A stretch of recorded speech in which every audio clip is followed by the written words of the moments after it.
Hello friend, હું છું Shweta. શ્વેતુ home કિચનમાં તમારું સ્વાગત છે. આજે આપણે બનાવીશું ઉલટા વડાપાવ. જો રેસીપી ગમે તો લાઈક કરજો અને ચેનલને સબસ્ક્રાઈબ કરજો. તો ચાલો શરૂ કરીએ વડાપાવ. એક મિક્સર બાઉલ લઈશું. તેમાં 7થી 8 લીલા મરચાં, લસણ, લીલા ધાણા, મીઠા લીમડાના પાન, 1 ચમચી જેટલી ખાંડ,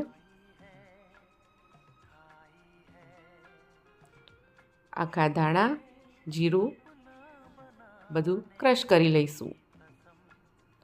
જો આ રીતે મસાલો તૈયાર કરી દેવાનો. આ ફ્રેશ મસાલો વડાપાવમાં સારો લાગે છે. હવે એક પેનમાં તેલ ગરમ કરીને તેમાં રાઈ, જીરું અને આપણો તૈયાર કરેલો મસાલો નાખી દઈશું.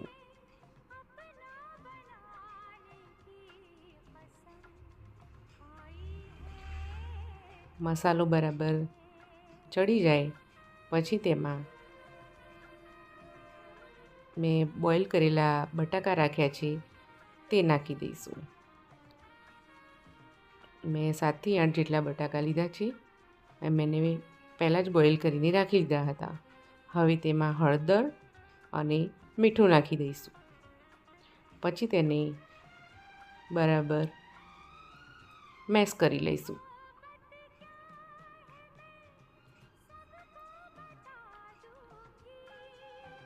આપણે આ વડાપાવ બ્રેડથી બનાવીશું. આપણે તેમાં પાવનો ઉપયોગ નથી કરવાના. હવે આપણા બટાકા એકદમ મેશ થઈ ગયા છે. હવે એક બાઉલમાં બેસન લઈશું. તેમાં સ્વાદ અનુસાર મીઠું, હળદર અને હિંગ નાખીને પછી થોડું પાણી નાખીને તેનું બેટર તૈયાર કરી લઈશું. પાણી થોડું જ નાખવાનું એટલે તેમાં ગાંઠો ના પડે.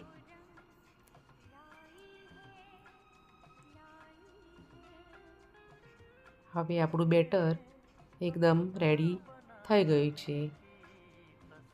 હવે બ્રેડ લઈશું અને તેને વાટકીની મદદથી રાઉન્ડ શેપમાં કટ કરી લઈશું.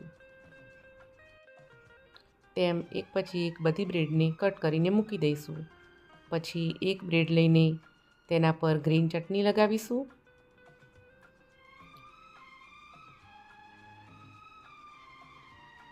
ગ્રીન ચટણી અને રેડ ચટણી મેં ઘરે જ બનાવી છે. રેડ ચટણી લસણની ચટણી છે. પછી બીજી બ્રેડ લઈને તેના પર લસણની રેડ ચટણી લગાવી દઈશું. ચટણીથી ટેસ્ટ બહુ સરસ આવે છે. પછી એક ચીઝ સ્લાઈસ લઈને તેની વચ્ચે મૂકી દઈશું. પછી તેના પર બીજી બ્રેડ મૂકી દઈશું. હવે જે બટાકાનો મસાલો છે તે આપણે બ્રેડની બંને બાજુ બરાબર લગાવી દઈશું.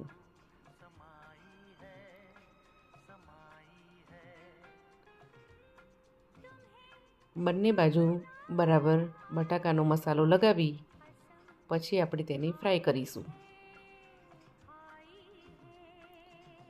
હવે બીજી તરફ પણ લગાવી દઈશું.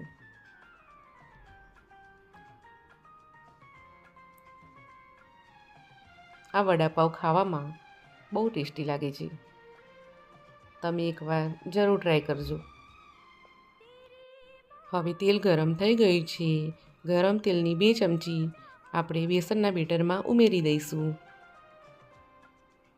ગેસની ફ્લેમ હાઈ રાખીને આપણે વડાપાવને ફ્રાય કરી લઈશું. હવે ઉપરથી થોડું બેટર લગાવી દઈશું.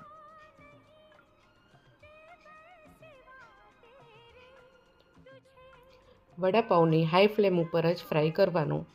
લો ફ્લેમ રાખશો તો તેલ વધારે શોષશે અને પછી વધારે ઓઇલી લાગશે.